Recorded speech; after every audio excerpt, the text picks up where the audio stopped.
So Shreya Kalra is the winner of lockup season 2 finally. चलो अब हमारी जो मेहनत है ना वो एटलीस्ट फाइनली रंग लाई है। मैं तो आज बहुत खुश हूं, और मैं तो इतना खुश हूं कि उन्होंने हमारे एफर्ट्स को इतनी ज्यादा वैल्यू दी जिसकी वजह से श्रेया कालरा शो जीत गई। It was fantastic job. मतलब कभी कोई इंसान तुम्हारे ऊपर एलिगेशन लगाने की कोशिश करे, कभी कोई इंसान तुम्हें गाली गलौज करने, मतलब तुम्हारे ऊपर ये इल्जाम लगाए कि तुमने बहुत ज्यादा गाली गलौज की है, तो सबसे ज्यादा गाली देने वाले लोग इस शो में थे। वो तुमने भी देखे, हमने भी देखे, और लोगों ने भी देखे। अब हम बात करते हैं नंबर दो पर हम बात करेंगे बिचिंग के बारे में, बैड बिचिंग मोस्ट। सो अब मुझे ये पूछना है कि इस घर में आप कौन से ऐसे कंटेस्टेंट को नहीं जानते या फिर जानते हो कि जिसने बैड बिचिंग ना की, लेकिन हमें सिर्फ और सिर्फ इन दोनों की ही बिचिंग दिखाई गई, मतलब श्रेया कालरा और शिल्पा शिंदे की। सिर्फ और सिर्फ हमें वही बिचिंग सेल की गई। क्यों? क्योंकि वो सबसे ज्यादा इंटरेस्टिंग बिचिंग थी, बैड बिचिंग थी, है ना, जिसकी वजह से वो जो शो में लाश की तरह लोग पड़े हुए थे, जो कुछ भी नहीं कर रहे थे, जो किसी काम के भी नहीं थे।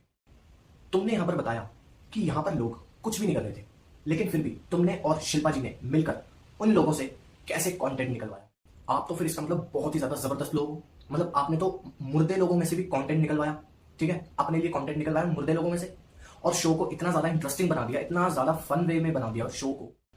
चमोला जी ने राम सर को इतना सुनाया, वरुण ने राम सर को इतना ज्यादा सुनाया। क्यों?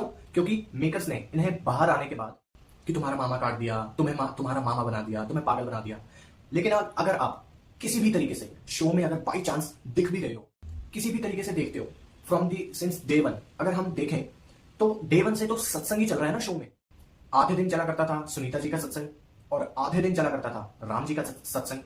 तो शो में ये दो सत्संग ना मतलब इतने ज्यादा जरूरी थे कि ये चलते ही चलते थे। और इस सत्संग में जा जाकर बच्चे बैठते थे। कौन नहीं बैठता था इस सत्संग में? कौन नहीं बैठता था इनके सराहने? कौन इनका ऑबिटोर नहीं बन रहा था? कौन इन्हें घर का बड़ा बुजुर्ग समझकर इनकी बातें नहीं मान रहा था? कौन इनके ऑर्डर्स नहीं सुन रहा था? तो श्रेया कालरा कभी भी नहीं गई। क्यों? क्योंकि श्रेया कालरा का एक मकसद था। श्रेया कालरा को अपनी जिंदगी अपलिफ्ट करनी थी, अपने आप को आगे बढ़ाना था लाइफ में। श्रेया को बनना था, श्रेया को विनर बनना था। अगर उसके ऊपर कोई भी एलिगेशन लगाता है कि वो रेबल है, कि वो रेबल हो गई थी शो में जाकर, उसने ये किया, उसने वो किया, वो सामने खड़ी हो जाती थी। वो अपना बदतमीज का टैग लेके आई थी, और उसने वो सच ओन भी किया, और वो उसी टैग के साथ रही पूरे शो में। लेकिन भाई आप लोगों को ना शो में टिकट्स रखनी चाहिए थी। क्यों? कि जाओ भाई राम जी का सत्संग सुनो, जाओ भाई सुनीता जी का सत्संग सुनो, ऐसे। और यहां पर इन दोनों की दोस्ती एंड तक देखी हमने कि दोस्ती ही है। फिर चाहे मीडिया ने कितने भी सवाल जवाब उठाए हो इन दोनों की दोस्ती के ऊपर, नहीं, लेकिन इनकी दोस्ती सिर्फ और सिर्फ एक दोस्ती ही है। लेकिन मैं फिर बोलूंगा कि है दोस्ती। और यहां पर हर्षद और शिवांगी की दोस्ती को देख करके, इन दोनों को एक साथ देख करके एक मन में बात आती है, अरे बड़े अच्छे लगते हो तुम दोनों साथ में, कि तुम दोनों की बातें कितनी ज्यादा सिमिलर होती है। तुम दोनों तो बातें भी एक साथ प्रिटेंड करते हो, एक जैसी प्रिटेंड करते हो। तो ऐसा वैसा कुछ नहीं किया श्रेया ने। श्रेया हम सबको टीवी तक लेके आई, तभी हमने टीवी देखा, तभी हमने ये रियलिटी शो देखा।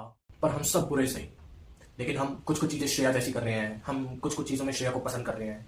शायद इसी वजह से श्रेया शो जीती है।